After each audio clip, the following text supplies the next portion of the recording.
Welcome in, Monday edition, Blue Sky Live here with you today. Chase Parham, Neal, McCready, Clark Ford Studio. We will touch on some baseball, a good part of today's show. Ole Miss grabs the first two against Auburn, and then did not grab the finale. Auburn winning by a run, 10-9 there on what ended up being Sunday evening because of rain delay and then a weird game and whatnot. Ole Miss blows a 5-0 lead that they had after one half inning. Then Andrew Fisher hit a 3-run double in the top of the ninth to give Ole Miss another 1-run lead, and Auburn scores 2 in the bottom half with 2 outs, 1 strike on the third batter, triple, single, wild pitch, pass ball, however you want to call that at that point, and Auburn walks it off there again to win 10-9 to get another win. I mean, Auburn's not really playing for anything at all at this point, but hurts the math to Ole Miss. So we'll talk about that, look around the league, and some other stuff with college baseball. There's some random college football topics here today as well. So setting you up for the week. It's graduation weekend at Ole Miss this weekend. Texas A&M in town for Friday, Saturday, Sunday. If you are going to those games, remember that 5 o'clock start on Sunday. Kind of a weird time there for that's out of the norm. So just heads up on that. And whatever else we get to here today. Oxford Exxon here locally. Lunch specials, $5.69, couple sides of bread, any size fountain drink. You know about just keeping the cup for that fountain drink. You get really cheap fill-ups whenever you want to stop in and do that. And then Blue Sky locations all over the state of Mississippi. A lot of Sweet Daddy's locations all over the state of Mississippi. That's pulled pork, ribs, side items, desserts, and much more. So wherever you are in Mississippi, there's not a Blue Sky too far away. And again, coming from the Clark Ford Studio. We are. Clark Ford's in Amory, Mississippi, 662-257-1900. Call that number. Ask for Corey Clark. Tell Corey what Ford product you're looking for. He'll send you a quote within 15 minutes in business hours, right to the bottom line. No hassle, no haggle. You get your quote, and the rest is completely up to you. You can shop that quote around. You can do what I've done, what I recommend that you do, and that's hop into a Clark Ford today, 662-257-1900. Corey and the people at Clark Ford want to be your car guy. They want to be your truck guy. They'll prove to you what that means when you make the call. 662-257-1900. Guests join on the Campbell Clinic hotline. The Campbell Clinic in Oxford now, 2608 South Lamar Boulevard, Suite 102, just across the street from the cottages at Hooper Hollow. The Campbell Clinic provides full-service orthopedic care, everything from sports medicine to foot and ankle surgery, to spine and total joint care, to pediatric orthopedics, physical therapy, and more. To book an appointment, go to campbellclinicoxford.com or call 901-759-3111. Walk-ins always welcome at the Campbell Clinic, Monday through Friday, 7:30 a.m. to 4 p.m. So you can call this a stall tactic if you want, but I'm going to put off getting into baseball for a second. Fine with me. You good with that? Yes. You all right? Whatever I want to talk about? Yes. I was thinking 55 minutes of revenue sharing talks. Okay, let me get my notepad. We'll go through that. We'll go item by line item. One quick question. Oh, God. What? I didn't mean to do that. Was the second baseman throwing his glove at the ball, or was that an accident? I have not asked Luke Keel what he was doing. It appeared that he was throwing his glove at the ball, and had he hit the ball, it's a triple. It would have been a triple, and all runners score. I have never seen that outside of a Little League game before. You rarely even see it in a Little League game. Yeah. Like the Bad News Bears did it, but that was a movie. Yeah. Tanner, I think, threw his glove. Was it Tanner? Okay. I don't even think he was throwing his glove at the ball. I think he was throwing a glove at a teammate or an opposing player. I think that's correct, yeah. Sneaky good movie, by the way, Bad News Bears. Oh, yeah. Sneaky, really good movie. Hey, look, Walter Matthau's a treasure, okay? Like, I mean, he was great in that movie. Yeah. The pitcher, I forget her name. What was her name? In the movie, in the movie, what was her name? It was his daughter. I always want to say Kelly, but that's not it because Kelly Lee. Kelly Lee is the great movie. I mean, I'm sure they're going to scream at us in the thing about it. I don't care. Amanda. Tatum O'Neal. I knew that part. Yeah. But I couldn't remember. Amanda. Great movie, though. Anyway. Yeah, sorry. I believe it appeared that he was throwing his glove at it. Again, I don't know. That's a look. That's the one thing that I noticed. My parents were over here. We had them over for dinner. And, of course, the Ole Miss Auburn game was still going at like 10 o'clock last night. And it, whatever it was. And as that unfolded, the one thing that stuck out to me on that play was, did he throw his glove in the air? And my dad was like, no, he didn't throw his glove. Or my mom said he didn't throw his glove. And I said, yeah, I think he did. And Laura was like, who was just very casually watching, yeah, I thought he threw his glove. And I was like, he did. And they showed the replay. And I'm like, I'm going to give him the benefit of the doubt. Yeah, I mean, maybe and so. say that it slipped. Yeah, sure. Which I guess is possible. I mean, if he wears his gloves super loose, maybe. Yeah. The middle infielders sometimes do, but usually they wear a small glove that you kind of have control over. It's almost like a part of your hand. Yeah. Yeah, you're not wearing a 13-inch glove as a middle infielder. Anyway, I was curious. Yeah, that's fair. I mean, there's a lot there. Like I said, and just kind of Kelly Leak, whatever. Kelly Leak. It doesn't matter. It was a great movie. Oh, is it Leak? Is that That's right? what they're saying. I'll go with it. I mean, I've seen them all, but it's been a minute. I can't say that I've watched any time. It's whatever. It's fine. Okay, we'll get into some baseball. Trust me. We'll break it down. But I have what two were you things. Going to start with? Okay. Yeah, that's what I got. I got two things. You guys are with us. It's a Monday morning. We had some storms last night. I'm tired. Like we're just all in this together at this point. It's May. Like just kind of. That's a very disarming thing when your phone goes off at 2:30 in the morning with the alarm. You're like, yeah, that's a startle. Just north of town had a tornado warning last night, but it signaled all sirens in town. Your phones went off. I had a door slam shut that woke me back up. And then after that, I remembered that I know all you people are going to go, hey, Chase, why don't you keep up with your damn cat for once? I remembered that I hadn't seen the cat in a while, and he'd been locked in a closet in the house. So I'm getting up at like 2:30 to deal with it. Anyway, it's just been one of those days. So here, two things. And I think some people could use this. And Neal, you might even enjoy this. If anybody can't sleep, you're always worried about white noise or putting on your sound machine and whatnot. Mm-hmm. I found a pretty cool one if you're a baseball person. Fake baseball games to fall asleep to. It is a podcast. You can go online at sleepbaseball.com, and it's this soft, soothing summer league type baseball game, and they run through an entire game for 2 hours and 15 minutes to help you go to sleep. They have lineups. They have teams. They like the 4 or 6 team league plays each other over the course of the different games. What if I suddenly develop a favorite team? And I'm just saying, maybe you get really into the Big Rapids Timbers or the Cadillac Cars is the one that I turned on this morning. Northwoods Baseball Sleep Radio. How about that? It's kind of neat. Is it kind of a Ben Scully sort of a voice? No, I mean, no. If it was, he would not be doing sleepbaseball.com. That's a great point. But it's not the worst thing right there. I kind of I listened to a little bit this morning and went, I could fall asleep to this. This is not bad at all. The Toma Tigers. The Manistee Eagles. Huh. Oh, yeah. How about that? Have umpires' names, whole lineups. Oh, it's pretty creative. A lot of time between pitches because, of course, you're trying to help you go to sleep. Yeah. And then the other thing, and this affects you more than me because you worry about this stuff more than I do, even though I should be worried about it more than I am. You know, occasionally I give you the game where I give you the ingredients and you guess the food, and we've done that a few times here on the show. Yeah. I got this one immediately. But I'm going to ask you the trivia question simply because I go there. And again, I've been guilty of eating this as well. That eat this when we see a list of ingredients. Okay. So this is a food item, packaged American food item. Okay. Sugar. These ingredients in the order of what's in them. Okay. Sugar, invert sugar, corn syrup, modified cornstarch, less than 2% citric acid, white mineral oil, natural and artificial flavor, red 40, carnauba wax. Those are the ingredients to a very sought after item in American diets. Really? Yes. I knew it within a second and a half. I have no idea. The carnauba wax gave it away. That and the red 40. And I went, oh, yeah. No clue. Swedish fish. The little candies. Oh. Swedish fish. Sugar, invert sugar, which is simple syrup. It's syrup.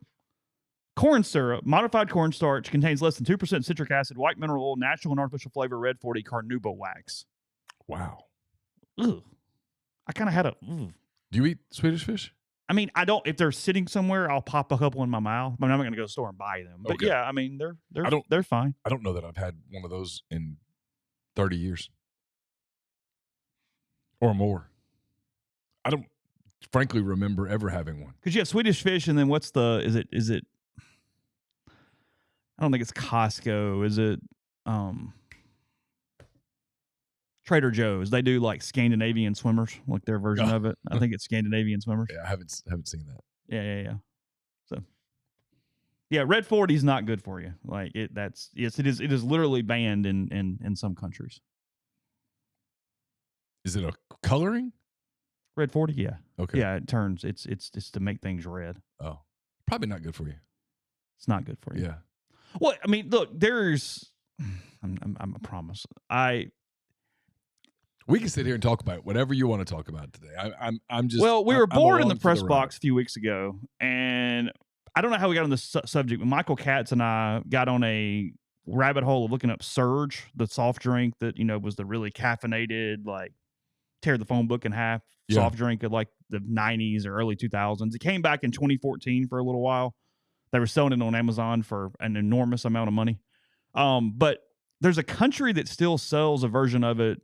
Maybe it's like Denmark. I think that's right. Somewhere, either a Nordic country or Denmark. And it's a different color and flavor because a lot of the stuff that we had in ours is illegal there. Oh. So it's like a citrus thing, and it has nowhere near the same color because literally that version is illegal in that country. And I went, they're probably on to something. I'm going to say that's a pro. I think it's Denmark. A pro Denmark thing. I always wonder when people come over from like Europe and hang out in America for any length of time, if they go to like grocery stores and wonder, no wonder these people are all fat. Like you wonder that, like, and maybe I would go to Europe and go, no, it's not just America. Well, I mean, I just kind of wonder. I mean, it's not just America, but yeah, I just saw that somewhere and went, oh, okay. Yeah, anyway. As you can tell, I don't have a ton of... I started a new series on Apple TV yesterday. Oh, what was that? Manhunt. It's about the aftermath of the Lincoln assassination. Oh, I haven't seen this. Have you ever wondered, like... Norway, it's Urge. Not Surge, it's Urge. Urge. Sorry, go ahead. I did a 10-minute Peloton ride in Norway yesterday. Why Norway? I was getting on the Peloton to get going a little, but the Cubs game was still going on, and so I didn't want to like do an actual class while the Cubs game was going on. So I just did a series of 10-minute rides waiting for the Cubs game to end before I did a real ride. And so I did like scenic rides for a little bit. Okay. I did one in Norway. Very pretty. Okay. Not as pretty as Iceland. And not as pretty as Croatia, which was sneakingly beautiful. I didn't realize Croatia was like so oceanic. I have no opinion. I don't know. Yeah, I mean, I haven't. Anyway, it's bad pod, but I don't know. Anyway, what I was wondering, because the plot was to kill Lincoln. Oh, we're talking about that. Okay. To kill Johnson and to kill Seward, the Secretary of State. Okay. And obviously, John Wilkes Booth was successful in his part. The guy that was supposed to kill Johnson chickened out and didn't attack him. Oh. And the guy that was supposed to kill Seward attacked Seward and wounded him pretty severely, but did not kill him. So you wonder, like, had they been successful? What would have happened? Well, there would have been who's fourth in chain of command. You have president, vice president, secretary of state. I feel like I knew this from back when Designated Survivor was on. U.S. president, chain of command. This is a civic question we should know. I'm a little frustrated with myself right now that I'm having to look this up to make sure. Is it the president of the Senate or the Speaker of the House? President pro temp of the Senate. Yep. And then cabinet secretaries depending on eligibility. Okay. So President pro temp was first after Secretary of State, sorry. And then that's what that was in my mind, but I was worried about being wrong. I wanted to make sure I looked it up to be right. Avery said they filmed a bunch of Game of Thrones in Croatia. There you go. See? I couldn't get into it. I've tried. Yeah. Yeah. I needed a family tree and a map, and then I needed subtitles. And I was like, it's too much. I probably gave up on it too early. I know people were throwing popcorn right now, but not so much. I'm going to save baseball for the second segment in a minute. What? Nothing. I was laughing. We're just putting it off. That's fine. Yeah, it's fine. Well, I don't want to start and stop in 3 minutes. I mean, we can put it off till Wednesday if you want to. Well, if so, you better have a lot of topics over the next 45 minutes is what I'm telling you. If that's cool, that's fine, but you better do it. Hey, I was thinking, and then we better start getting down a rabbit hole with something. But I did see this. Wonder how bad the guy. Think about this: having to live with this for the rest of your life. You're the security detail for Abraham Lincoln.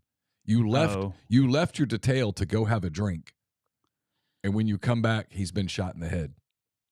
That's a tough one. Like that's a line on the resume that you don't get over. That's kind of like that's it. Ball game. Isn't it? That's got to be on the list. I mean, maybe number one, like of regrettable things. That might be number one as far as occupational things like this. Isn't it? What's the exact story? This is not one of my rabbit holes. What's the exact story of the binoculars on the Titanic? Didn't some dude have the key to the closet in his pocket and left with it or something? Something like that. Yeah. Yeah. Some cat took the key to the closet that had the binoculars in it. And so he didn't have the binoculars to see the iceberg. The iceberg. Yeah. Which turned out to be problematic for the ship. Yeah. So some cat had the key and went, they'll be all right. And not so much. Yeah. Butterfly effects and whatnot. No, what I was going to say is I don't remember who said this on Twitter. I think it was on Thursday or Friday. And it leads into, was it The Athletic that did the story on talking to the transfers out of Colorado that Deion ran off in its first year? Yeah. And it was a really clear point, I thought, that the person made was the worst thing Deion has done to his own team is, in a lot of ways, for some opponents, Colorado, who's not good enough to handle it, gets the Alabama treatment. That Deion pisses off other teams to the point that they're locked in, and that Colorado's not good enough to handle that. Yeah. So you're only harming yourself. Maybe I said that from a game result standpoint at that point. Maybe I said that with Siski. Yeah. I don't remember, but that's one of my problems with Deion is like you're wanting all this smoke, but your team's not good enough to handle it. And at Colorado, for you to get to where you want to get, you kind of need to stay under the radar for a minute. But he is such an attention whore that he needs the radar. He wants the radar. His team can't handle it. Yeah. And that's on him. And then the other day, that story comes out. It was pretty well done. It was just about kind of like what happened and whether it was whatever. And then his kid and he start taking shots at the kids that left and making fun of their stats and stuff. And it's like, come on. What are you doing? No, it's a bad look. My kid's going to be a top 5 pick. Who's your kid? Like, shut up. Agreed. I'm out. I never bought Colorado stock, but I would, if I had it, I would be shorting it right now. Get rid of it. Well, I'm just kind of at the point of rooting against them. Like I'm annoyed by the whole thing. Like there's a fun heel element to sports that you can have, but he's kind of jumped the shark on that now. Yeah. To where I go, it's just obnoxious. Yeah, of course. To where I question his intelligence. Yeah, there's a certain part of it that's going from publicity to kind of pathetic. Yeah. Well, Tyler says he's leaving at the end of the season, one way or the other. I tend Where's he headed? Okay. Wherever. Okay. He'll say he's going to watch his son play. I mean, Shador's a very good player. He'll be a first-round pick. Sammy said in the thing that at some point the Postmaster General was in the top 5 of succession. Yeah, in 1865, I think the Secretary of State was third in line. I don't know. I can't vouch for that. I wish I've read so much about it that you'd think I would know, but okay, pretty fascinating how that all went down. Yeah. All went down. How it changed the country. How it could have changed the country. How young the country was when all that was going on. Just kind of a remarkable thing that the United States actually made it this far. Well, and I've run the clock out. I'll get to after this point. I'll get to some Bills and then come back for baseball. But I'm trying my best. It's actually phenomenal, and I mean this legitimately. Like this is a very, very serious point that I'm making. Yeah, I give all of our detail and stuff over the years so much credit because there really have not been many assassinations and murders of key people over the course of our nation's history. Like it's pretty damn remarkable when you look at how small of a list it is. And the Civil War had just ended. Yeah. Everyone was still very much on needles. Yeah. Lincoln gets killed, and there were some reasons to believe, Although it turns out that Booth probably pretty much acted on his own. Yeah.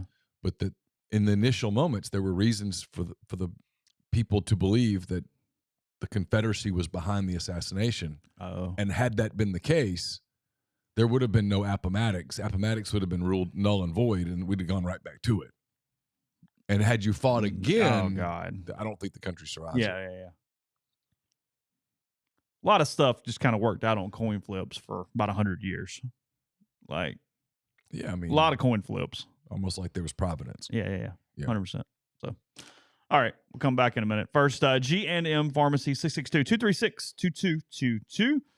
They they deliver locally in the Oxford area and they offer MedSync. Fee prescriptions the same day each month. Take care of you. One trip to the pharmacy, one delivery. You have everything you need when you need it with G&M. It's also easy to transfer those medications. You make one phone call, they take care of the rest. So whether you're in Oxford or Holly Springs with Tyson Drugs on the square in Holly Springs, again, that is 662-236-2222. Are you retiring soon? How long should you wait to take Social Security? What accounts should you pull from first? Are you already retired? Should you consider Roth conversions? These are just some of the questions that can only be answered with a personalized retirement income plan.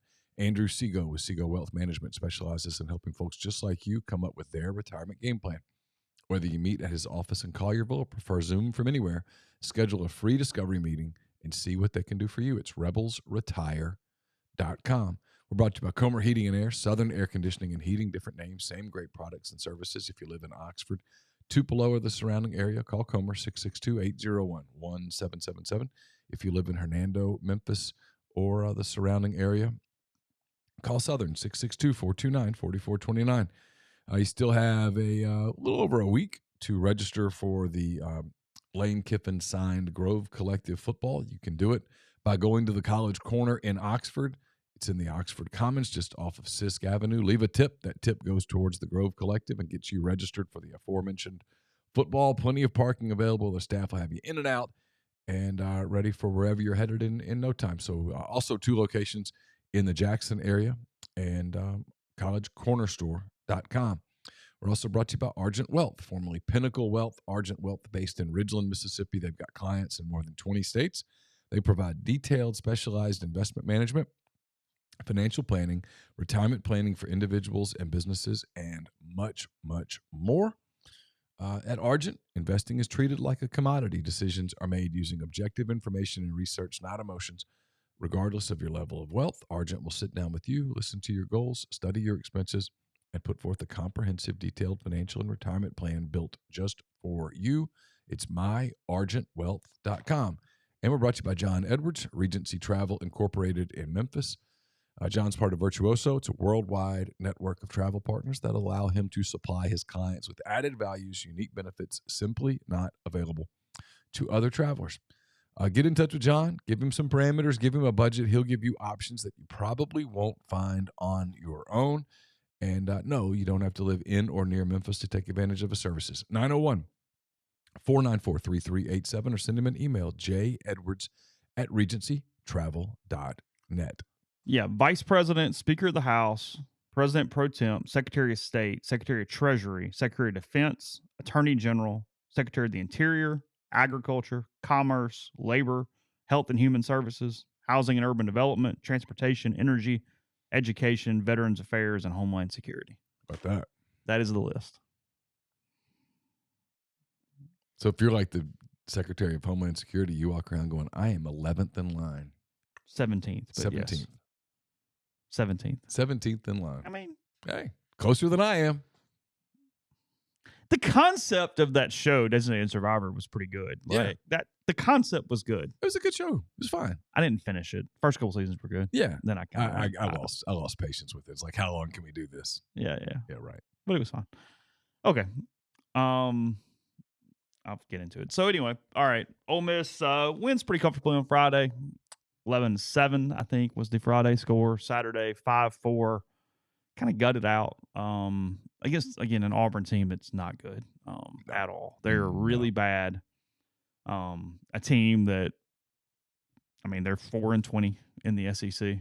They were 3-20 going into yesterday. Typically, if you get to 4-20, it's not their best. It's not just bad luck. Their best pitcher has been out. The Gonzalez kid, who's Yeah. still at Auburn. I mean, it feels like that dude's been pitching there for like 19 years at this point. Not really playing for anything. I mean, I guess Butch will get up this morning and tell them that they still have Missouri on the schedule so they can get to Hoover maybe, but they can't really. I mean, they're 5 back with 6 to go, so I'm having a hard time believing that is doable at this point. They do go to Missouri this week. Yeah, but you got to pass Missouri and someone else. Yeah, Ole Miss and LSU are tied for 11th right now. Yeah, I know. They have Missouri and Alabama. If they win 5, you would need LSU or Ole Miss to sweep the other one. Yeah. And then that team to also get – so basically you would need Ole Miss to go 0-6 the rest of the way. Either Ole Miss or LSU's got to go. And you have to go 6-0 because you don't have the tiebreaker against Ole Miss. Right. So Auburn's out. Point being, they suck. Been a rough year. Yeah. For the Tigers. I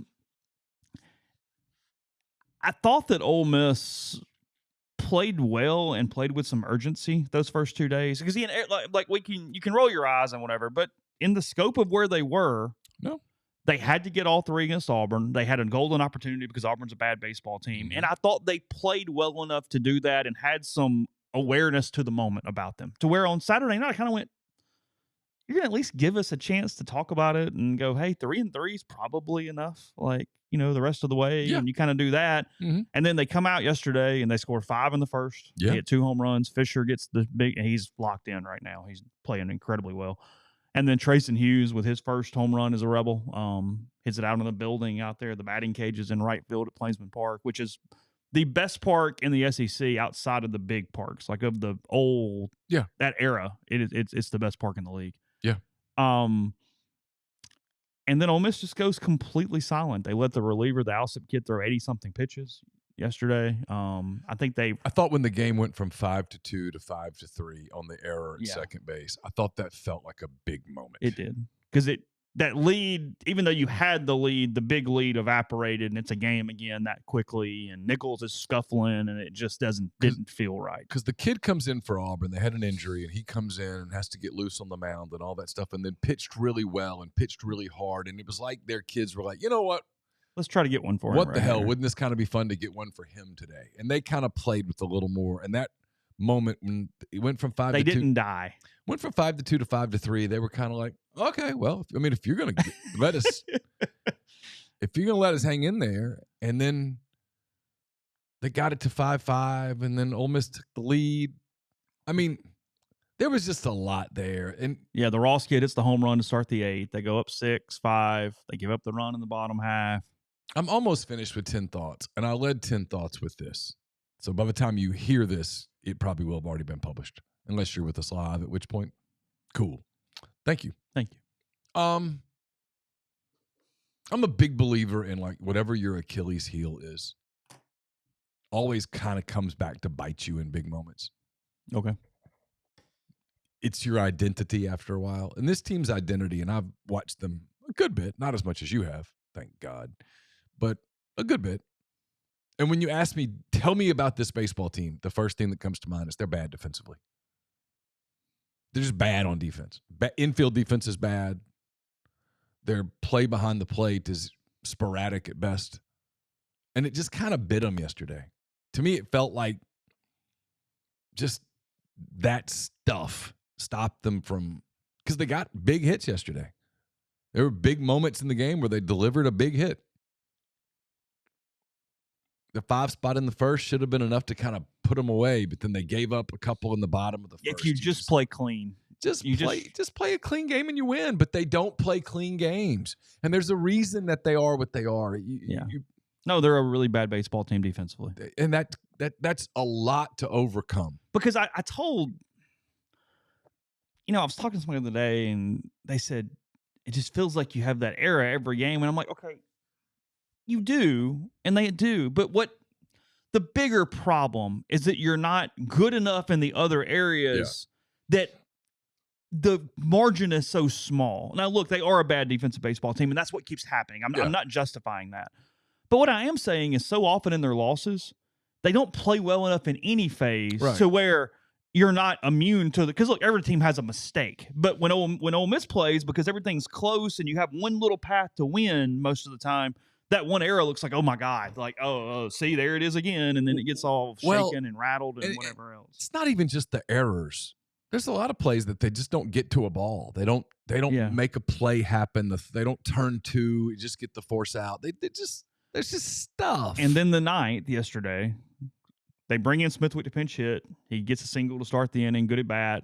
Groff singles. Luke Hill, who has had his struggles defensively, to say the least. He is really hitting lately. I'll be honest, after the glove incident yesterday, I'm scrapping what I was going to write today, which was that for all of the issues, he's kind of helped them offensively to the point of whatever. And while that is true, cutting room floor, I'm not putting that out on the Twitter machine today. I'm So, kind of like Alonzo. sorry. The Alonzo morning gift where you're like, yeah, no, not doing it. Twitter's a little angry anyway. They thought that I upset the baseball gods yesterday by saying that Ole Miss, by scoring 5 in the top of the first, was off to a big start to a potential sweep. That's not like saying there's a no-hitter, guys. It was a big start to a potential sweep. you played no role in that game. No, that's what I said. If you think I have that much power, I wish you were correct. Yeah. The Saints would never lose. We would jinx the hell out of everyone. A&M football would be even more of a train wreck than they currently are. But I do not have that level of power. Yeah, because proof Tennessee took 2 out of 3 from Florida. Exactly. There you go. There you go. Wes was all happy probably, and Probably so. the world went on. So they get back to Fisher, which is all you were trying to do, bases loaded, and he delivers. You get this big moment to at least keep the season alive without kind of going way out there on what you got to do. And he hits the ball up the wall, and they score 3. And then, it's a management thing. You look at it, and Campbell Smithwick is a really good offensive catcher. He's going to hit. Yeah. I don't think he ends up playing catcher, but I think he's a damn good college baseball player somewhere because he's going to swing the bat and he's going to be fine because he's going to hit. Put him in left field. Yeah, maybe he plays third base. I don't know the answer to that, but I don't think he's a catcher. And yeah, we're getting asked here. He was going to be drafted incredibly high. He was very highly regarded, but he was as an offensive catcher. Yeah. No one thought that he was going to be elite defensively and receiving. Now, what happened yesterday, and I guess I'll go there, is 2 things I thought were somewhat strange. You'd already extended Quinn. You brought him back out for the 9th instead of going straight to Spencer at that point. It worked out the night before. You ran Mendez back out in the 9th, and he was locked in and really good. But the top of the 9th took a while. Yeah. So he sat for a while. After he'd already thrown basically 2 innings, 1.2, I guess, whatever the pitch count was. It kind of felt like you were getting all you could get out of him. And then you don't go to Spencer immediately right there. Now Mike tries to manage Spencer because he's not a 2 times in a weekend guy. Like, I thought that was weird. I think Mike threw him on Friday, and I thought, you're up 4. I don't like using his one outing right here because Connor's not a 2-day and 1 weekend pitcher. He's just not. It's not what he does for the most part. I know they've done it and it's worked out, but that's not his profile. So even going back to Friday, I thought that was a weird decision with the lead where it was when you brought him in. And then mental and physical probably at this point, because look, those catches yesterday were not about ability. I think Campbell's in his head. It's just it's a mess. Clearly. You had Trenton Lyons. Let Campbell hit. He's the best hitter of the bunch that you had to go there. And then just bring Lyons in to catch. Like, it seemed like an easy switch there that didn't happen. You get 2 outs. Quinn looked fine on those 2 outs. They hit the triple down the line. Shouldn't. I think the analytics say you shouldn't. Mike doesn't play no doubles. Ball gets in the corner. It's a triple. The single that we talk about that the glove was thrown or not thrown on, just kind of a little liner, soft liner, bloop thing over the infield.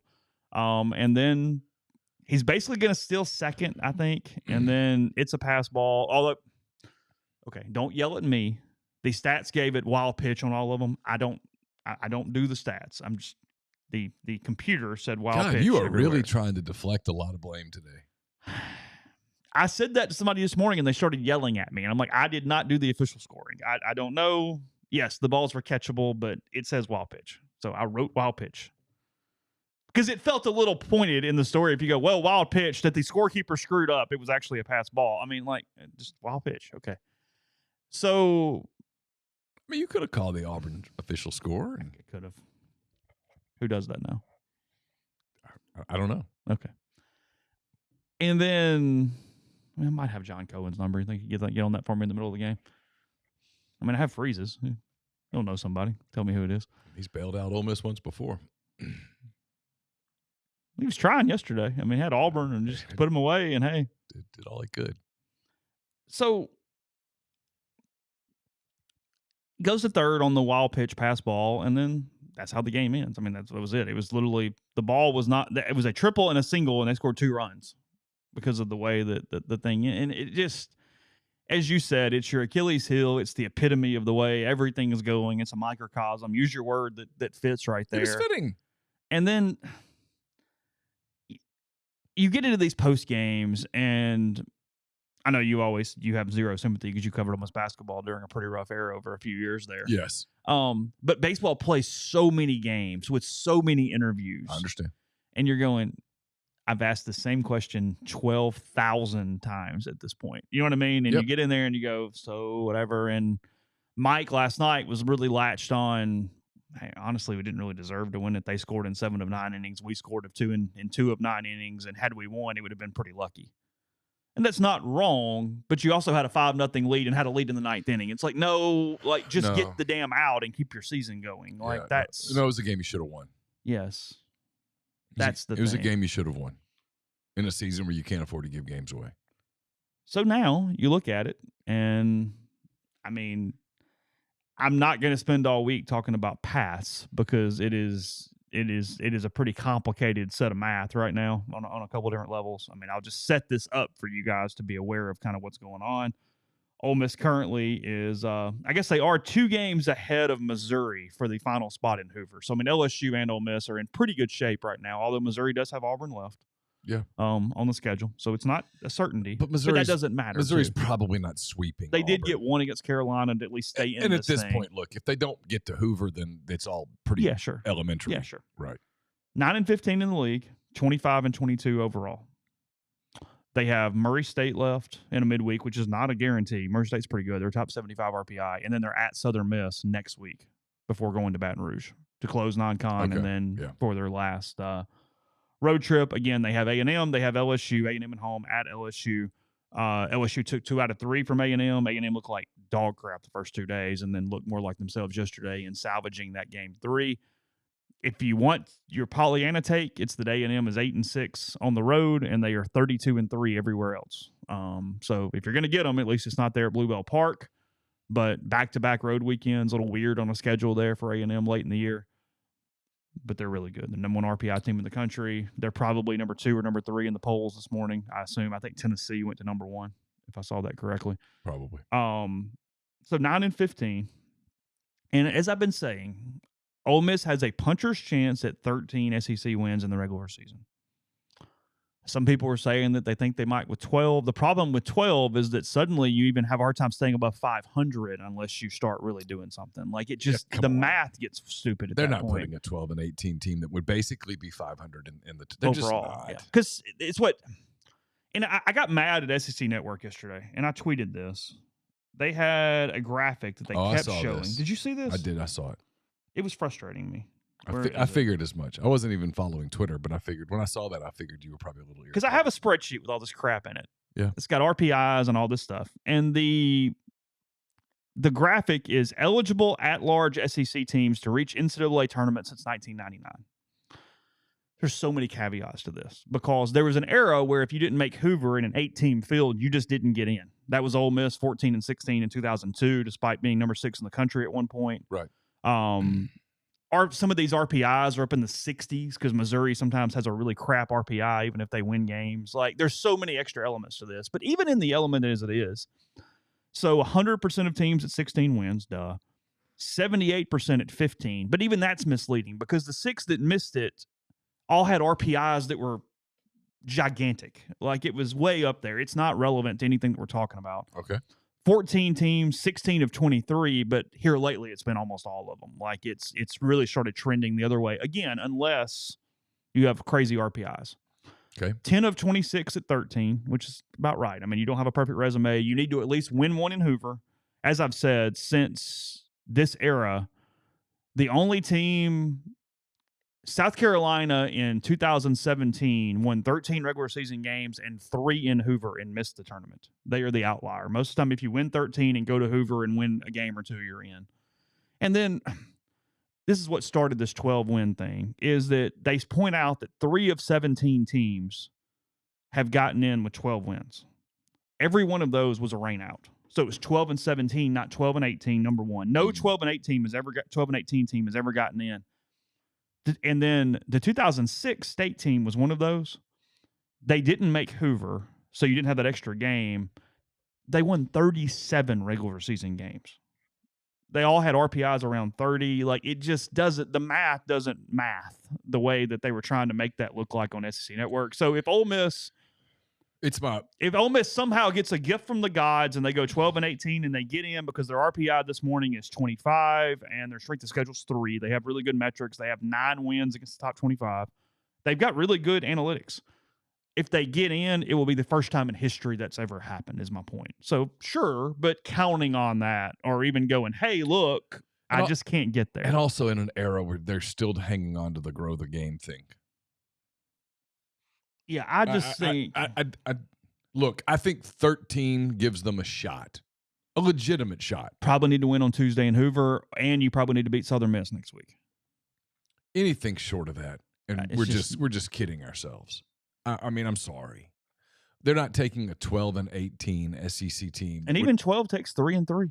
And LSU's not a pushover in Baton Rouge right now. No. And A&M's going to be focused on you this weekend. I mean, look, you could beat A&M twice. Do I think you're going to? I don't. Could you? Sure. I think before the season I told you I didn't think any SEC team would get to 20 wins.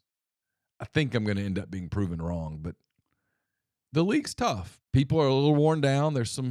You see some signs of the good teams being a little worn down, a little tired right now. It's doable, but man, it's also possible that you get swept this weekend. Oh, sure, and it's all elementary, yeah. I mean, look, somebody obviously knows. I'll do a little housekeeping real quick here. Does Ole Miss have more NIL than 20 of the top 25? I haven't looked at the list. That's probably a couple high because my guess is Ole Miss is like 7th or 8th in the SEC. So by math, that's probably not exactly correct. But yes, they have enough NIL to be nationally competitive. I mean, yes, of course, to be better. This is a development issue. This is not an NIL amount issue. It's just not. My problem with the whole NIL discussions in general is, how do we know? Well, I mean, if I call Walker Jones today and go, all right, tell me precisely how much NIL you have available per year, you're not going to get an answer. And it changes every day. Right, but he's not going to give me that answer. No, we only kind of know. So if I call Alabama and ask, and I call Georgia and ask, and I call Vanderbilt and ask, everybody goes, hey, well, they say this number. It's like that. It is not a concrete number like that. It doesn't literally.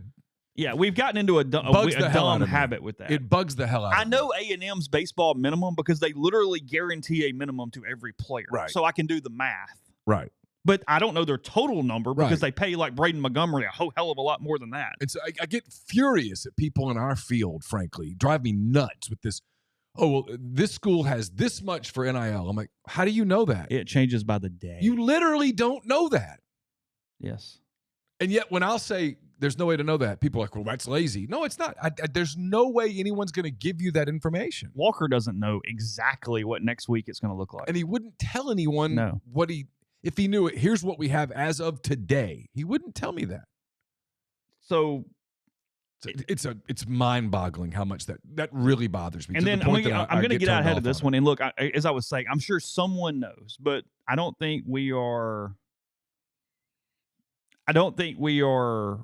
No, we just unraveled. We have the conversation until the conversation is no longer applicable because it's not time to go down a hot board today. No, not when there's a path. Yeah, I mean, you don't do this. I mean, we've learned from that. I mean, you don't do it early. Yeah, because you just don't. Because you don't get that back. The toothpaste doesn't go back in the tube at that point. But I will say this: I'm going to head these off because these are message board, website things, and questions I'm going to get asked that are valid questions. Okay. So I will run through this real quick. Number one, I'm sure someone knows, but not many people know. And we all know that if Mike is gone and hit by his own accord or Ole Miss's accord at the end of the season, Derek Bakich is a person people want. No one knows what his damn buyout is. Okay? So Bakich's? Yeah, like I saw a message board post going, his buyout's this. You don't know that because I don't know that. I'm sure someone knows that. Eric knows that. But That's not a normal thing that has been going around the internet right now. I keep saying 1.2 million. That is a made up number. I mean, if it's right, it's just because it got lucky. You got lucky and guessed it. Right. Yeah. Sure. It's like people guess Lane Kiffin's buyout. Outside of Lane and Keith Carter and probably someone at the, what do they call it at Ole Miss? The where they kind of go hide all the contracts. The foundation. The foundation. Yeah. Nobody knows. Yeah. Jimmy Sexton would know. That's about it. I mean, your average person doesn't know what the buyout is. And then pertaining to that, because again, and you guys want the answer, and this isn't saying Mike's out, but on a situation where Mike does not be retained, it is going to cost, I've said this, put on the board, Ole Miss is going to be out somewhere around $7.5 to $7.8 million. Somewhere in there. Okay. Let's call it 7.6, 7.7 for rounding. Sure. I put it on the board this morning. 5.2 is Mike's buyout, give or take. Again, I could be off by a couple percentage points, but whatever. Let's go with it. It's around 5.2. The 5.2 can be paid off over 4 years. Okay. So 1/4 of the 5.2 is due within the first year. Okay. The way these buyouts normally work, the taxes on the full amount is due within the first year. That's a pretty big number. Mm-hmm. And then there's a federal excise tax, which is around 20%, that is also due. I don't know if it's immediately in the first year or an accountant can help. I'm not a CPA, but it's also due here, and that's $1 million. So are you saying that the Biden administration is costing Ole Miss $1 million in this deal? Is that what you're saying? Because it feels like that's what you're saying. Man, there's a lot. You got a lot going on right now. You jinxed the game. You made wild. The problem here is I can't say no, so I'm just sitting here saying you made pass balls, wild pitches. I did, yes. And now because I'm blaming the federal government if Mike is retained against the fans. This is a new thing. This excise tax. I believe it's in the last few years. Yeah. So you're blaming the Biden administration in an election year. You're getting political. There appears to be a 20% tax that's included to this, and then the assistant coaches have to be bought out of their 1 year of a contract under the conversation that we are currently having right now. That is a freaking lot of money to have a baseball coach not coach. Yeah. Because whoever the new guy is, Eric Bakich, Tom Walter, Cliff Godwin, the Easter Bunny, they're going to want. It'd be weird if the Easter Bunny did it because he would, or she, I don't want to assume. At some point, you would think would have to take some time off around Easter to go do all the Easter Bunny things and couldn't coach a baseball team. Bad time in the middle of the year, too. I mean, it's like, hey, we're taking the family. I mean, like Santa Claus, he's got a minute in the spring. That'd be a good. Yeah, you could do that. He can do whatever in the winter. Well, because he'd start the season right after the holidays, and he's got so many elves. Actually, for Santa Claus, this would be a pretty good fit because in June, when it was over, he could head back up to the North Pole and kind of crank it up. Yeah, he's not going to go to the Cape and coach or anything. Well, he's got a system of. Oh, it's a machine. You saw the movie. Yeah. I mean, they got everybody's kind of going. Which movie? Which one are we going with? Polar Express. Oh, that's the one we're going to go with. Yeah, did you see that? So setting up hold on a minute. We got to go to break. Setting up the North Pole mechanism, you're going with the Polar Express as the preeminent canon of how things work. Yeah. Look pretty impressive. Really? Yeah. That's kind of what I picture in my mind's eye. Okay. You like that better than the Santa Claus? Or you like the Santa Claus better? In terms of I hate the Santa Claus movie only from the standpoint of since that's released, there is a decent number of the populace who believes it's spelled with a freaking E at the end. Yeah. And on social media, that makes me boil that's inside. How I am with like when someone says, hey, we're going to the Parham's house, and they put the Parham singular apostrophe S. I'm like, so we're going to one of their houses? Drives me nuts. You definitely like make a different pile for the people that put the apostrophe in the thing and go, we have to treat them differently now, right? Like, I judge. Yeah, you do. So my point being, to close all that, that's the situation. You could ask Biden to give you the $2 million. I mean, okay. You know what you could do? You could call and say, hey, this is Ole Miss baseball. We're part of Ukraine. We need some forgiveness. There's the money right there. We're not here yet, but those are the facts as I know them, as they would say in A Few Good Men, as we sort of move through this thing. So Yeah, some of the rhetoric that's out there is not correct at this point. Like what? Well, I mean, numbers are being thrown around all over the place. I mean, like you said, it is the NIL thing is hilarious because the numbers change every single day on what somebody's got available, and the message board just as fact goes, hey, well, they spent 1.8, they spent 1.6, they spent 1.1. It's like, how do you know? there is no documentation of that. No, and I'm not excusing the performance the last 2 years at all. But when people do that's my point. They have enough to not be this. Yes. If they were 16 and 14 and they were, hey, how do you get to 18 and 12? Go, well, maybe it does take that extra player. Maybe it's but you're 9 and 15. That's not a thing. So of course. All right. Podcast brought to you in part by Prime Shrimp, primeshrimp.com. A lot of flavors available for you. The soy gingers, our most recent option. It's great with the hibachi type dishes. That's vegetables, extra proteins, rice. Plenty of stuff there with that. Their best seller is the New Orleans style barbecue. It's one of my favorites, along with the signature. A lot of options for you with Prime Shrimp. They make it easy on you, too. They deliver it directly to your door. Fewer than 10 minutes, freezer to plate with Prime Shrimp. So take advantage of it. Save a little money in the process. Use code RG. Buy 5 pouches or more. You can pick some samplers. You can get some of your favorites there. But either way, code RG, 25% off. 5 pouches or more, primeshrimp.com. Our podcast also brought to you by Oxford's newest Greek restaurant on the square, Opa. It's the perfect place to plan your company dinner, your festive party event. It's also a great place just to stop in, have a meal. They can accommodate 200 guests, fabulous food, great craft libations. For catering or booking information, contact Jeannie, 601-421-7147. Brought to you by Service Specialist Staffing and Recruiting Agency. They've been connecting great job opportunities to candidates since 1967. If you're on the job hunt, whether you're seeking an entry-level position or you're a seasoned professional, they have opportunities across the board, multiple fields. What they'll do is sit down with you, kind of get to know you, get to know your strengths, see what you're looking for in your next career move, and they'll help you find the right fit. It's always free for the candidate, so you've got nothing to lose. 601-573-9242, or check out their site, servicespecialistltd.com. Get the beautiful and healthy smile you deserve at Corinth Dental. Dr. Bubba McQueen, Dr. Jenny Beth Hendrick are devoted to restoring and enhancing the natural beauty of your smile using conservative, state-of-the-art procedures that will result in a beautiful, long-lasting smile. From routine checkups to advanced treatment, including implants and Invisalign, Corinth Dental is here to help you achieve your smile goals. So schedule your appointment today and take the first step towards a better version of yourself at corinthdental.com. Are you a displaced corporate executive wanting to put your career in your own hands? Are you an experienced entrepreneur looking to diversify? Either way, Andy Ludicky can help. He's a longtime Rivals board member, diehard college football fan, franchise veteran. He owns multiple franchises and businesses, uses his expertise to help others find their American dream through a very thorough and free consultation process. So call Andy. Put your life and your career in your own hands. It's 100% free. You've got nothing to lose. It's myperfectfranchise.net, Andy at myperfectfranchise.net, or 404-973-9901. Yes, it is May 6th, and we're contemplating the Easter Bunny versus Santa Claus. Well, you just mentioned the Easter Bunny as a candidate, and I was pointing out that the Tooth Fairy? Yeah, sure. Way too busy. 365 days a year. It's too much. It's too much. No way. Got a little more cash flow. Well, I mean, wonder how much of the money the Tooth Fairy could funnel into NIL. Start pulling some teeth. And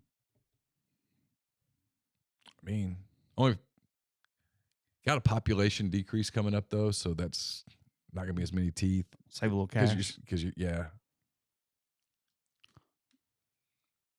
You know, Santa Claus is a great fit.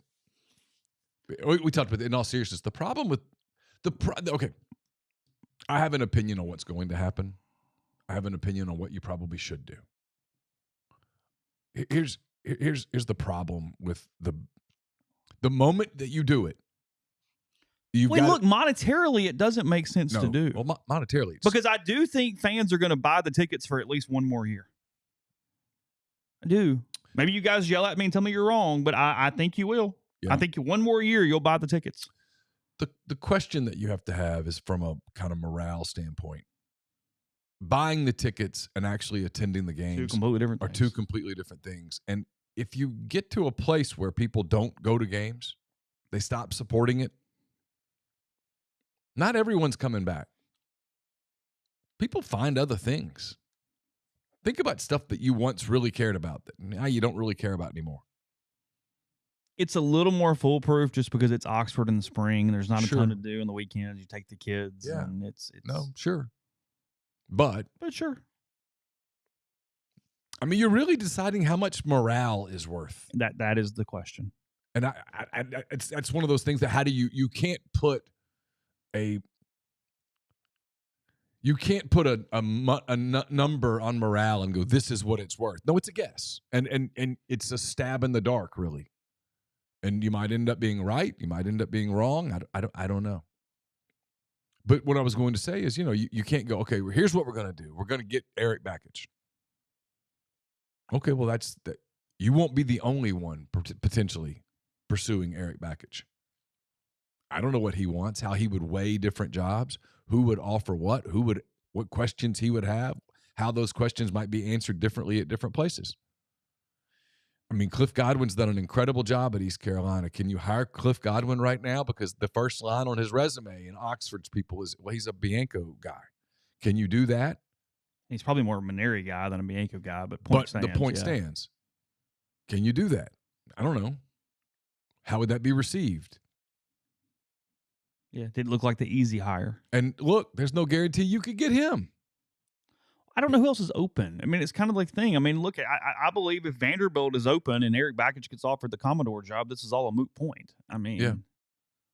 And there's a lot of buzz around Vanderbilt right now. For whatever reason. It seems to always be at the end of the year right now. But probably at this point. They also kind of are mid right now. Probably at this point because maybe he's ready to try something different. Maybe he's ready to do something different.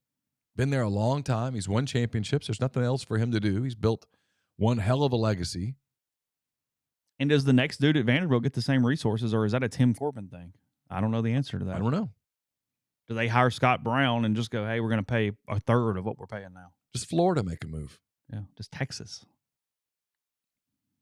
I mean, hey, we're going to go into the SEC, and this isn't going to work. I mean, there's always retirement rumblings at Arkansas. Vitello with an opens Tennessee. I mean, who knows? Yeah, if Vitello took that job, that opens the Tennessee job. Is the Tennessee job a Vitello thing, or is it suddenly a great job? I don't know. Yeah, I don't either. The point is that you have to make this decision internally, believing that whoever you bring in, that you're going to, whatever situations that you have that's caused this malaise over the last 2 years, that person can come in and rectify it. And yeah, every new coach is going to come in and want a few things you're going to spend money on. It's just the way it works. Doesn't matter who it is. At a time when you just spent a bunch of money, and we're quite frankly, not to bring all the other stuff in because you don't know what's coming down the road in the next year and a half, 2 years from an athletic department standpoint. You don't know, are you going to have to come up with $30 million for revenue sharing? Are you going to pay some massive penalty because of a ruling in a court case? These are all things that you have to consider if you're crazy enough to be an athletics director right now. Baseball coach might be on up there with, I know it's been a long period of time. I mean, not basically, it's been half a century, but something else I'm working on. I was talking to Jake Gibbs on Friday, and obviously Jake was the coach at Ole Miss from 72 to 90. When he was hired in the fall of 71, he was hired to be a football recruiter, and they threw in, hey, be the baseball coach also. Even as late as 1971. Yeah. Had one assistant, that was it, and was told, hey, you're going to go recruit for Billy Kennard. Go do that. And basically that's all they wanted him for. That was basically the job was, hey, just go recruit for this, and here's the deal. And he said, I'm not ready to leave baseball. I got to be the baseball coach too. And they're basically like, hey, I don't know. Like, that's not really what we're asking you right now. Called him back a couple days later. And I'm like, yeah, sure. Take the baseball gig as well. But at the moment, it was, hey, football recruiter number one. Hey, baseball coach. He took him to Omaha in 72 and did not meet his team until the middle of January before the season. It's just times change. Like, it's just nuts how we go, hey, wow, like, that wasn't that long ago. No. I mean, he's of sound mind and body, and he's telling the story of happened to himself. See, interesting. I'm kidding.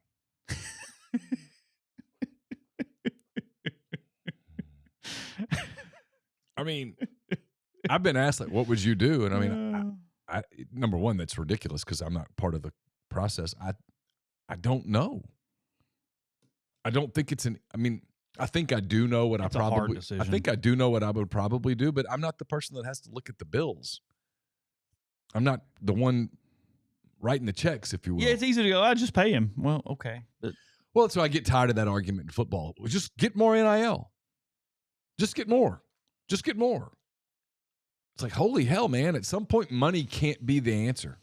At some point, it's got to be something other than money. So it's got to be why efficiency. Why has the development fallen off? Yes, that's the answer I got to know, because the answer can't ever. It can't always just be, well, let's put more money into it. Efficiency. No, you have to be good everywhere else, and then that just has to be competitive as well. It's not that complicated. What will crowds look like this weekend? It's graduation weekend. Typically, that brings in a few more. I mean, I went to graduation weekend last year, and the last thing I wanted to do was go to a baseball game. I was at a now that place. Sunday is probably a ghost town, because who's hanging around for Sunday at 5? It's Mother's Day. I know. It just sorry, you're in Vicksburg. Did you look up nice brunch? Oh, no, she's not going. She's not going. She'll be here. Well, she could go, and then y'all can. Oh, Caroline's coming here, so she'll hang out with Caroline. Well, Caroline can come too. She doesn't want to come back and go to Vicksburg. You don't want to push her on that. No, feel confident. She's an adult at this point. You have a hard sell going, hey, yeah, home for the weekend. I tell you what we're going to do. No. We're going to go to Vicksburg. Going to go to some soccer games. We'll go to the sports book. Let's throw some money down on some NHL playoffs or something. Yeah, that's a selling point. That'll get her. That'll do it.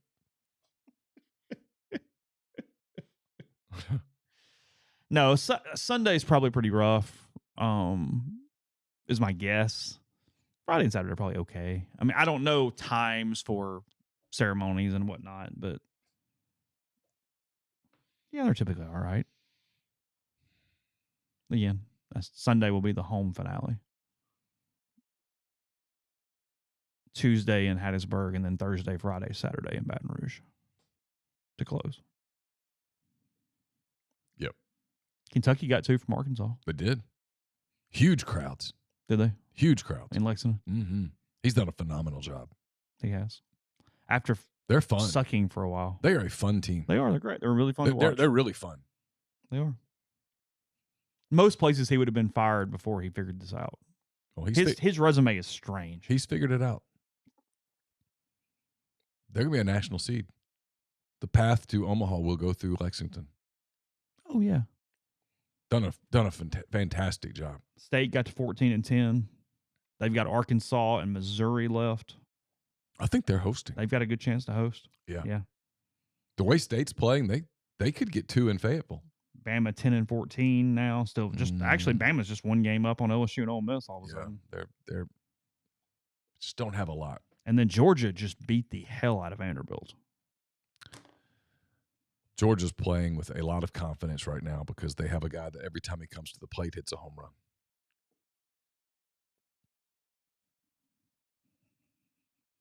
The whole SEC Player of the Year thing is easy. SEC Pitcher of the Year is easy.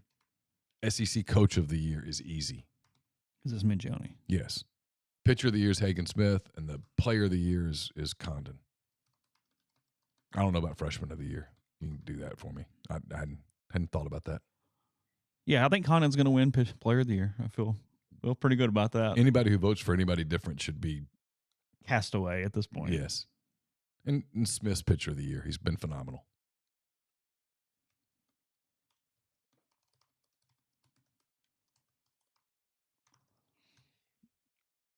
I mean, he was great Friday night. He absolutely just shut Kentucky down. And then to Kentucky's credit, man, they just come back and they just keep playing. They do not get – they don't ride the roller coaster. They are steady as hell. That's what they are. They're really good. And I don't know, like there's a question, right? Like what is Kentucky's NIL commitment in baseball? I don't know. I don't have any idea. And it's not crazy high because it's just not. The functionality doesn't work like that. And I don't think it's, but I watch them play, and I don't think, oh wow, they're uber talented. I just go, no, but they play with this identity that is very. It could grate on an opponent a little bit, probably, but they have fun. They're kind of loose. They have fun. They play. They're aggressive. I've watched them now this year probably 15 times, Chase. I catch myself watching more Kentucky than I do anybody else. And it's not just the winning. It's just they're fun. The kids have fun. And the question with them is, okay, why have they been good the last 2 years? Why in years like 7 and 8? Or why where he's figured it out? I don't know. Because again, I'm pulling this up, and I mean, I do think it's relevant to consider here. He went 19 and 11 and was great his first year. He inherited the program, was great, went to a super regional. 13 and 17, 7 and 23, 12 and 18, 12 and 18 the next 4 years. Yeah. He would be fired most places. Yeah. You couldn't survive that at one of the top 5, 6, 7 jobs in the league. No. And then after all that crap, he goes 16 and 14 into a super, and they're currently 18 and 6. Yeah, they're going to get over 20 wins. They're going to host. I'm wondering if he's doing kind of what Mike did for a while, where you recruit to a year. Maybe so. You know, there for a while, Ole Miss was cyclical. You had the huge class, the way it just kind of worked out. You try to maximize their sophomore and junior years, then you, in theory, have a little lull and get them back, and that's kind of the way it worked. And now injuries and things have just thrown that all over the place and off now. But that was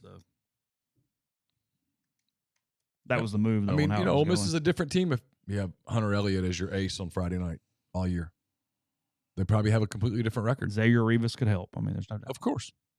Now, in saying that, everybody has injuries. You can't go, hey, if everyone just stayed healthy, well, okay. No, I mean, I'm sure if I went to Tony Vitello, Dave Van Horn,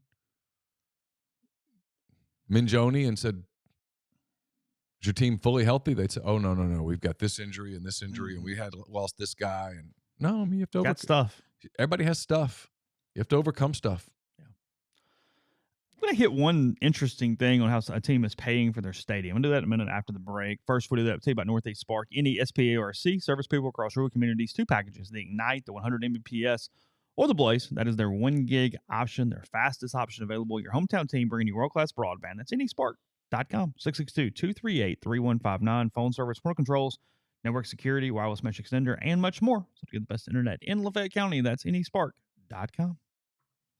Southern Traditions Farm is a 68-acre, 32-stall upscale equestrian training and boarding facility in Canton, Mississippi. 2 sand rings, a grass ring, miles of wooded trails, a lot offered at Southern Traditions. Horseback riding offerings from beginner to advanced to being able to compete in nationally recognized competitions.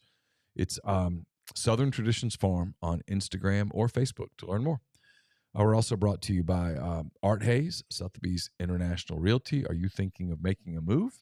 Put the power of Sotheby's to work for you. As a licensed agent with Sotheby's International Realty and a supporter of all things Ole Miss, Art Hayes can help you buy or sell in your hometown or anywhere in the world at no cost to you. Seriously. So call and ask Art how. How? 612-805-5929 or email art at arthur.hayes@lakesmn.com. So Florida State here. Looking, let me find the main thread. They're making enhancements, expansion, whatever you want to call it, to their stadium. Football stadium? Yeah, football stadium. Doak Walker. Yes, that is Doak Campbell. Doak Campbell, that's right. Sportico reporting on this. And you're seeing this a good bit, like some public-private mixing of how to pay for some of these things without using traditional models because, frankly, we're not in traditional times in any way right now. So you're trying to find workarounds to do these stadium enhancements. I mean, Ole Miss has one on the shelf right now. And how you pay for it, what does it look like, when do you do it, and what these means from a P3, from a public-private deal can look like. Florida State with a little creativity here. It says that but it's expensive. That's the point I'm getting at. So here's the details on Florida State's intention to raise $326.6 million from revenue bonds, which can be issued as early as next week by the state of Florida. The haul is earmarked to cover construction costs of renovations at Doak Campbell Stadium, plus the Seminoles' new football operations facility. The key details include the $326.6 million is broken down into two series, a $291 million series 2024A, and then a $35 million taxable series 2024B. I'm not an accountant. I don't know what that means. And would join roughly $111 million in other athletics bonds, also tied to Seminole revenue, with payments that are still outstanding. So they still owe debt service on those. This is the crazy part, though. The schedule of estimated debt service on the new issuing says the annual payments of principal and interest will start at $18.5 million in 2025, jump to $26 million in 2027, $21.1 million from 2030 to 2044, and then $13.1 million from 2045 to 2054, when the entire sum, $562 million, is scheduled to be paid off. That is one hell of a line item to renovate that football stadium. That is a huge number. I don't know. You're out on that. I'd be hand raised guy in the back. I bet I'd be like waving it, going, "Hey, what? Why? We don't know what league we're in. What are we doing? What are we doing?" Someone might go, "Well, vision." And I say, stop. No, we're not selling dreams here. Dreams don't. If I write the check and just write dreams, that's not working.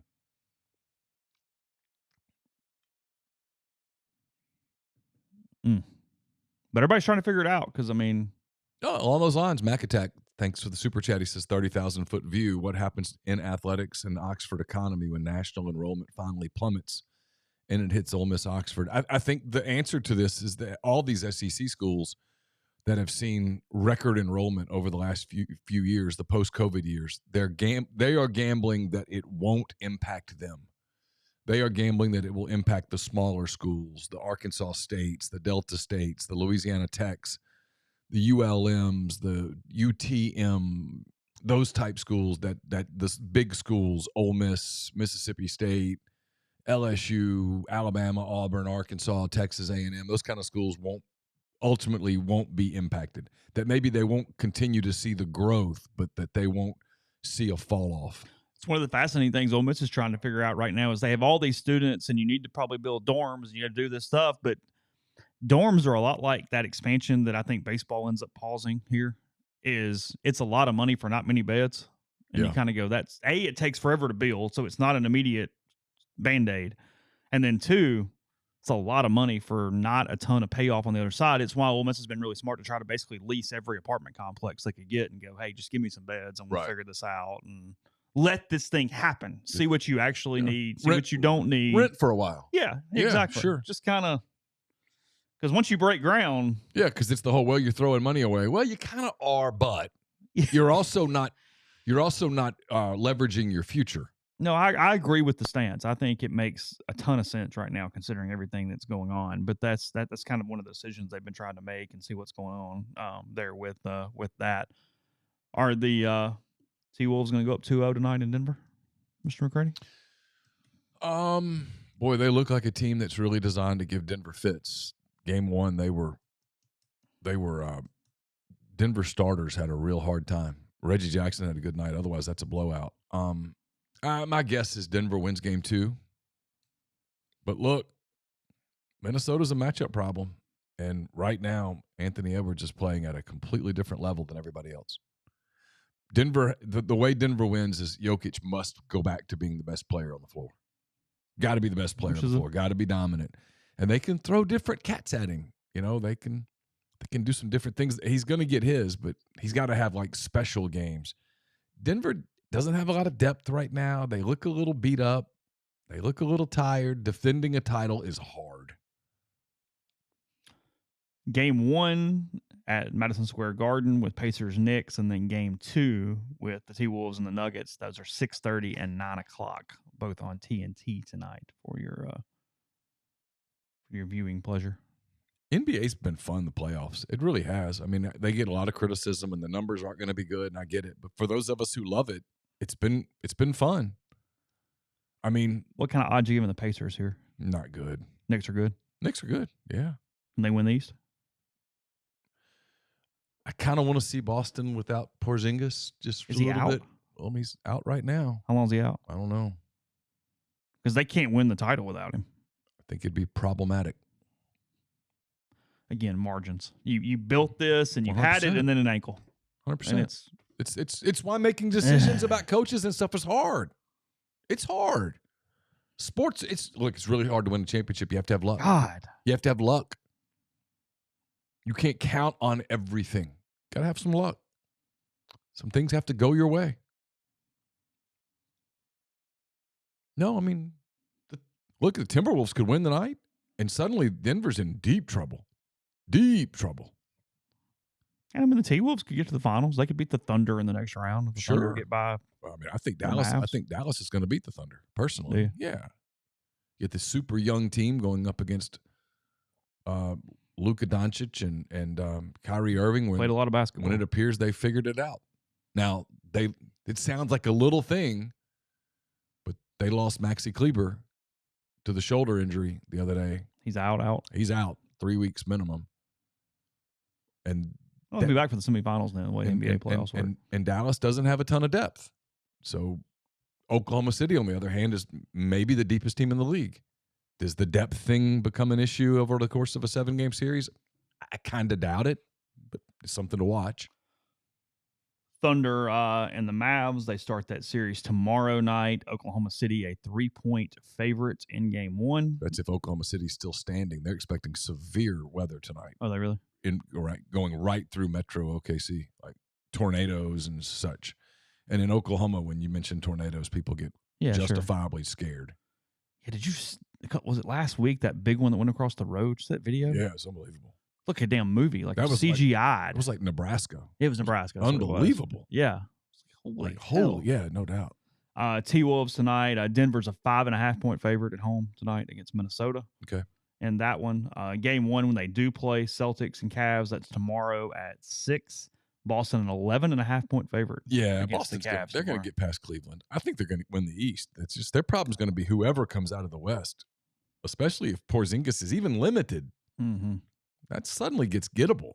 And then the Pacers, 5.5-point underdogs tonight at MSG. Yeah, is where you're. Jalen Brunson's been fantastic. He's just been terrific. Is he the most underrated player in the league? Yes. Right now, he's a top 10 player, and no one even talks about it. That's what I mean. You know what's funny is people do this thing about the NBA. We've done this for the longest time. So now we're in a playoffs where there's no Steph Curry, there's no LeBron James, there's no Kevin Durant, and so you get a lot of the mainstream people go, "Well, it's boring." I disagree completely. I think we're getting to see some young players. Like Donovan Mitchell was terrific yesterday in the third quarter against Cleveland, and Orlando's going to be back. That's a fun young team. Yeah. They're just getting started. Yeah, no, that was a growing experience for them. Paolo Banchero is going to be a force in the NBA for a long time. Orlando's fun. They'll be back. They have cap room. They can do a lot of different things. You get to see Anthony Edwards, Karl Anthony Towns on this stage. We talked about Brunson. You get to see all the young Thunder players. I mean, SGA probably won't win the MVP, but he had MVP numbers. Luka Doncic is a superstar.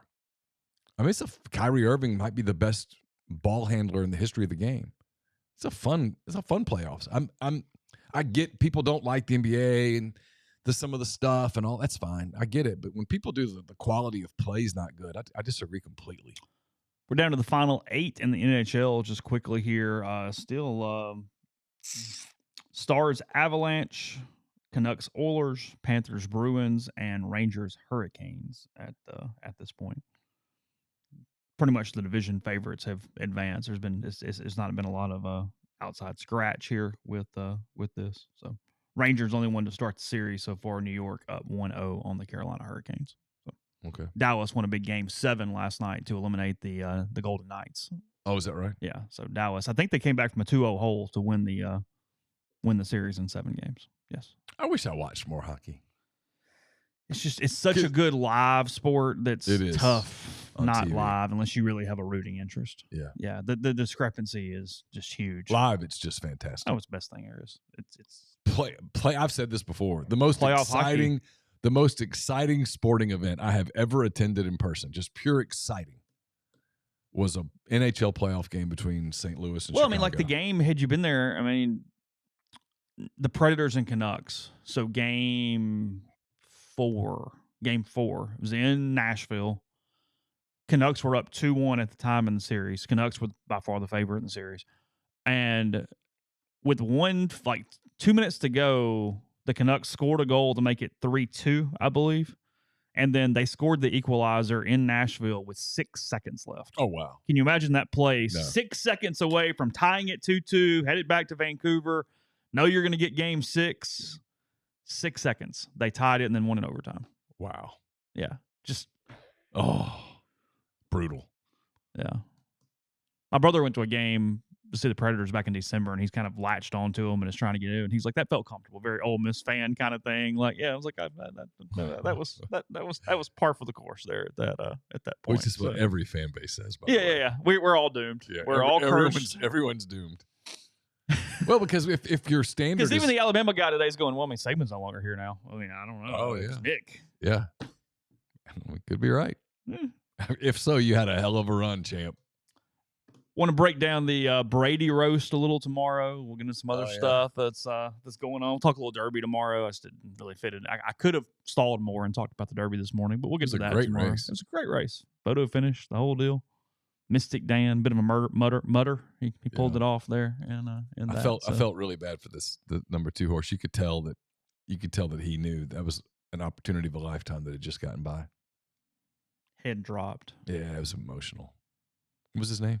See, it's already forgotten. There you go. If you give me multiple choice, I'll tell you. But yeah, I don't know. Beats me. I was in the Derby spirit Saturday morning. I caught myself. YouTube knows what to give you to maybe make you click on, and I was looking at something else, and it was like a 15-minute video that was a comparison and then a simulation of who would win between Man of War and Secretariat. Oh. And I watched all 15 minutes, and I was... Who won? Secretariat. Yeah. Sierra Leone, right? That's right. Right now, right today. Yeah. I mean, he woke up this morning in his stall and just said, what am I living for? Yeah. It's over. I'll never get a chance to win the Triple Crown. I'm not going to ever win the Kentucky Derby. It's a Sammy question. Tell us tomorrow on the stream. The Oaks winner, the filly, might run the Preakness. Apparently, she's like dominant. I mean, it's like a Rachel Alexandra kind of deal where they might run the filly and the Preakness. See that? I did not. Yeah. I think so. Well, it doesn't happen very often. I'm in. Let's bring her in, see how it goes. At the risk of going down a rabbit hole here, what were your thoughts on the coverage of the protest at Ole Miss? Nothing shocked me with it. And it kind of went down line. Look, I think Ole Miss's second statement was very good. I think I thought Ole Miss handled it as well as you can handle it. From an institution standpoint, logistics standpoint, I thought they did a phenomenal job. Agreed. And look, one person can ruin it for everybody. That's just the way the world works. Mm-hmm. You can get mad about it. You cannot get mad about it, but that's the way it works. And look, you can get pissed off. Counter protests are allowed and protests are allowed. I mean, it's like it's the comment from the American President, the movie with Michael Douglas, is we live in America where there's complete free speech. You don't have to agree with it or not. I mean, you defend the flag and you defend someone's right to burn the damn thing. I mean, that's the quote from the movie. No, it's right. So no, I mean, it's one of those deals where I wasn't shocked by anything. I was not shocked that the media latched on, or a section of the media. Sorry, I hate when people do the media at large because that's not the correct term. It's mainstream media. Yeah. A large segment of the media latched onto one thing, and now in saying that person was a freaking moron and should be called out for being a moron. So, but I thought the biggest thing for me coming away from it was I really thought the university handled it, and that's the one thing that I'm kind of taking moving forward. The rest of it, it's the cycle's going to move, and whatever. I don't care moving forward for the most part. But when you look around at other college campuses around the country and some of the remnants that have happened, I think that went institutionally as well as possible. That was kind of my take. Yeah. I mean, I give credit to all the authorities. Yeah. They knew this was coming, and they were totally ready for it. And every one of those things, whether it's Ole Miss or anywhere else, is a powder keg waiting to happen. Yeah, sure. And they didn't let it happen. They kept it under control. And when it started to get nasty, they said, okay, that's it. Let's get you out of here. Yeah, that's call it a day. Yeah. So and did that. If law enforcement believes that it's about to get ugly, it's did the right thing. it's their job to disperse. Yeah, protect, move them on. And they did. They did exactly that. Yeah. So, all right, more tomorrow. RebelGrove.com. In the meantime, if you'd like to read about the game last night, some recruiting, got to commit over the weekend, all that and more. So take care. Talk to you tomorrow.